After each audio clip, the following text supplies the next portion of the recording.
আগামীকাল কোন দুই ওপেনারকে সুযোগ দিবে বাংলাদেশ? শান্তই করবেন ওপেনিং নাকি ইমন সম্মুখের সুযোগ দিবে ম্যানেজমেন্ট? এমন উইকেটে সম্মুখে একাদশে রাখা উচিত সেটি বলবে যে কেউ। তবে বড় আসরে স্কোয়াডে থাকা ইমনকে অন্তত একটি সুযোগ দেওয়া উচিত নিজেকে ভবিষ্যতের জন্য প্রস্তুত করতে।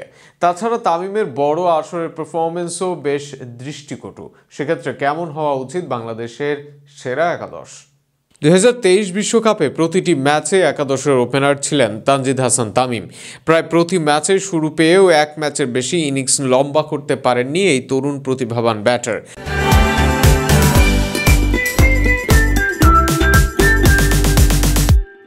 এই আসরের আগেও ছিলেন ছন্দে, তবে দুই ম্যাচেই ইনিংস স্টার্ট করেও এক ম্যাচও লম্বা করতে পারেননি। বাকিদের সাথে তুলনা করলে চলনসই, তবে রিয়েলিটি চেকে একদমই ব্যর্থ।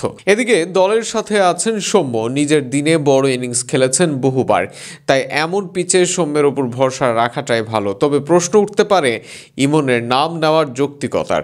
প্রতিভার অভাব নেই ইমনেরও, এত বড় একটা আসরে স্কোয়াডে রাখা হলো।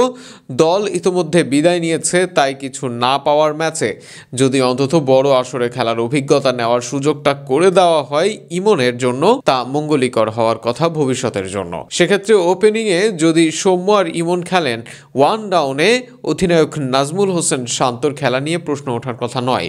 অন্যদিকে আগামীকালও 4 নম্বর পজিশনে খেলবেন দলের ভাইস ক্যাপ্টেন মিরাজ। নম্বর 5-এ খেলবেন তাহিদ হৃদয়, মুশিব বাদ পড়ার সম্ভাবনাই বেশি।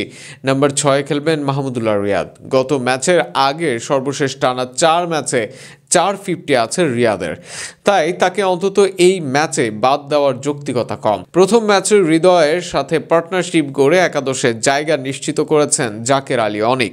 গত ম্যাচেও ছিলেন দারুণ, তাই 7 নম্বরে জাকের আলী অনিককে দেখা যাবে। তালিকার 8 নম্বর ব্যাটার হিসেবে খেলবেন রিশাদ হোসেন। দলের পেসাররা সবাই আছেন ফর্মে, তবে 3 পেসারদের মধ্যে তাসকিন আহমেদ, নাহিদ রানা আর তানজিম সাকিবই হবেন পাকিস্তানের মাটিতে সেরা অপশন। যদিও গত ম্যাচে খুব একটা মন্দ করেননি মুস্তাফিজুর রহমান, তবে তবুও সাকিব, তাসকিন, নাহিদকে একসঙ্গে বাজিয়ে দেখার সম্ভাবনাই বেশি। ম্যাচটি অনুষ্ঠিত হবে আগামীকাল বিকাল 3টায়।